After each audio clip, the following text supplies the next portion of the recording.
Hi everyone, Dani here, and welcome to Spenelli Speaks. If you have found yourself in this video, it means that you are following along on my reread of Edward Rutherfurd's London. Today we are going to be talking about chapter 6, which is titled The Saint. So we'll go through the timeline, the people, and the action. What's happening in this chapter. If you are new here, like I said before, this is a reread of Edward Rutherfurd's London. I am going through each chapter separately. There is a playlist. I'll link that below if you want to go back and take a look at the first 5 chapters, although there also is a recap, as I did start this project 2 years ago. So we are getting back into it. These will be every Sunday evening at 6 p.m. Central Time. And if I mapped it out correctly, every Sunday up until the Sunday before Thanksgiving should bring us to our conclusion of the full book. So all the summaries should bring us to quite close to the end of November here in 2025.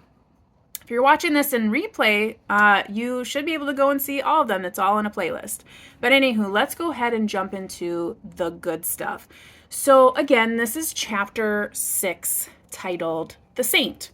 And our timeline starts us in 1170, which is approximately 73 years after the last chapter ended. So the tower, where we saw the building of the tower. We saw many very interesting characters. So in this chapter, the first character that we end up seeing is one of the silver sleeves. So as you recall, if you look at the beginning of your book, if you have a physical copy, you should find that there is a awesome timeline or family ties, family tree here, and it'll take you through every single chapter. In this chapter, we start with seeing one of the silver sleeves, and his name is Pentecost, which is a very religious title, and we see how that comes into play throughout the chapter, as this chapter really does orient itself around the church. We see how there is a huge influence from the church, as there is throughout time. However, in this particular chapter, it really gives you an understanding of the wealth behind the church and where it gets its wealth from and why so many people joined the church, and specifically men who joined the church. So you have a lot of these deacons and bishops, and the Pope controls a lot of that, and it's very interesting in this chapter how we see taxes being collected, money being counted. We see for the first time where the term sterling came from. So if you're from the UK, you're familiar with sterling, but it's a coined phrase, pun intended, for money back then. And we see that still a little bit today. But we see in this chapter how the influence of the church really gets under the skin of the current king, who we see is King Henry II, which begins that Plantagenet line of kings. So we know from that we will later see some more interesting things happen, so to speak. So anywho, we have the king who is trying to create order and do what he wants to do, and he's got quite a temper, right? And then in the church, we have a lot of people coming into power, a lot of people being influential, and at the time, which this is a real life person, as is the king, Thomas Becket becomes very important and very influential. He is the Archbishop of Canterbury, but he is also the Chancellor of England, which you don't see very often. There are usually 2 people for those 2 titles. In this case, there's 1 person. So very, very influential. He and the king kind of have a falling out. and Beckett kind of leaves London for a time. During all that, what is happening, our fictional characters are doing a few things. So, like I mentioned, that Pentecost silver sleeves. As we know from previous chapters, silver sleeves, we know, little slimy, always trying to get away with something. And in this case, very much so. So the chapter opens up with silver sleeves being a part of something very murderous. And it comes to fruition that the people involved are going to be hanged. And Silver Sleeves gets out of it because he is a man of the church. And they are not tried by the same people. So there's this like, I wish I could remember the terminology, but it's like an evangelical kind of court system within the church. And basically, if you could get some people to say you weren't there, you're good. So a lot of deception, a lot of not so good things happening within the church, not only with possible forgery happening with documents, possible embezzlement of funds, taxes, land being kind of misrepresented, but also people breaking the law and getting away with it. And you might say, oh, that sounds kind of familiar with today. And you know what? It's a constant, corruption is a constant blip in our timeline. It happens every day and every time. And it's just being really narrowed in and focused on in this chapter. So along with Silver Sleeves, we have Samson Bull, so that Bull line. He's a merchant and an alderman.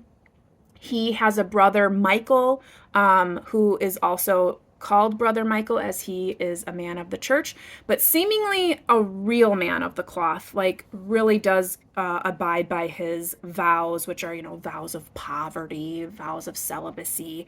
And then there's one other one, and I can't quite remember it. But anywho, so we have that obedience. I'm sorry, vow of obedience. And I do want to say, I feel like we see him or Sister Mabel, who is Barnacle's sister, and then she's also Sister Mabel. She is a nun. I feel like we see either him or her or both in the next chapter, but they're like much older, because here they're young. They're like in their 20s. I feel like we see Sister Mabel in the next chapter, but don't quote me on that. So we have Sister Mabel, who is Barnacle's sister. We have a Barnacle here. He's a fishmonger. And then we have Simon, who is the armorer, who is a descendant of Alfred from the previous chapter. He's that duck line. So again, we haven't got that Duckett term. I mentioned that as a last name, but he's of that family tree. So with all of those characters, they kind of intertwine because there is a lot of friction between Samson Bull and his brother Michael because of Boughton, which is a piece of land that the Bull family lost many generations ago, and they keep trying to get it back into the family line. But Brother Michael has an issue with it because it's basically, you shouldn't take from certain people or something like that. So there's a lot of tension between the family there. And Samson Bull makes some comment about if you can prove that you've abided by all of your vows essentially on your deathbed, I will give Boughton to the church, basically. So that's kind of like is that going to come up later? Maybe. Sister Mabel, very devout. She also the chapter ends with her having this really bizarre vision. So you have to kind of think about her and her mental stability. But again, she's a woman of the church. She's having a vision, very much believes in it. And she also has this interaction, which leads her to the church with one of the priests, where he basically tells her that women are they're just vessels. they're just meant to procreate and create population, and they're all going to hell regardless. The only way to not go to hell is to remain a virgin. So she joins the church to save her soul at a very young age. So it's the presence of women in this book. It's so devastating to have these snippets so you can get like a slight understanding of women and their place throughout time. And I'm so happy it's there because it's a constant reminder that like we're always fighting for our rights, as we see today. Again, we're not going to go into that. It's a constant thing on the timeline. Anywho, so it was interesting to see her have that conversation and her come to the conclusion to join the church. And, she, again, is very devout. She belongs to like a hospital, St. Bartholomew's Hospital, and she takes care of the sick. So very devout, pious woman. Other than that, we have, going back to Thomas Becket and the king. If you know history, you know that Thomas Becket is murdered. And it's within that murder that the people and the king find out that he was exactly who he said he was. So backtracking a little bit, Thomas Becket decided that the king wasn't being a devout man to the religion that he based his crown on, I guess. And the king was having issue with Becket because